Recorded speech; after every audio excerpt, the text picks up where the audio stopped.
আপনি বাংলাদেশ নাকি ইংল্যান্ড কোন জায়গাটা এখন বেশি এনজয় করছেন?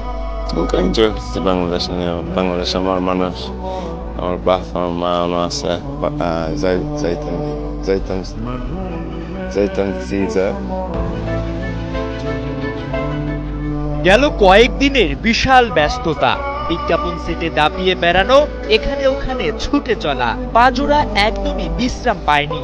দিন শেষে মূল অ্যাসাইনমেন্ট ন্যাশনাল ডিউটি পালন, ঘাম মেধা শ্রম সবকিছু পূর্ণতা এলো ভারত পথে। এবার হাসি মুখে বাংলাদেশ থেকে সাইন আউট করার পালা। হামজা চৌধুরী, আপনারা পুরো বাংলাদেশের ফুটবলটাকে আবারও জাগিয়ে তুলেছেন। বাংলাদেশের মানুষ আজকে গর্বিত, বাংলাদেশের মানুষ আজকে আপনাকে দেখে স্বপ্ন দেখে। আপনি বাংলাদেশ নাকি ইংল্যান্ড কোন জায়গাটা এখন বেশি এনজয় করছেন? এনজয় করছি বাংলাদেশ নিয়ে। বাংলাদেশ আমার মানুষ, আমার বাপ আমার মা আমার আছে। So অঙ্কা যে সাকসেস পাইছি, আর সাকসেসের আগে আসলে যে মানুষ আমার খুব লাভ দেখায়। হামজা চৌধুরী এখন আর দূরের কেউ নন, ঘরের মানুষ, বাংলার ফুটবলের রাজপুত্র।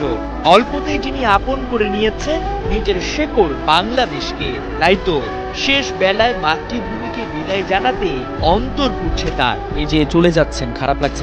সবসময় খারাপ লাগে। টিমমেটকে দেখতাম নয় 3-4 মাসের লাগি, খালা খালু চাচা সকলে দেখতাম নয় 3-4 মাসের লাগি। সবসময় যাইতাম সিজা। আমার ফ্যামিলি গিয়ে দেখলাম,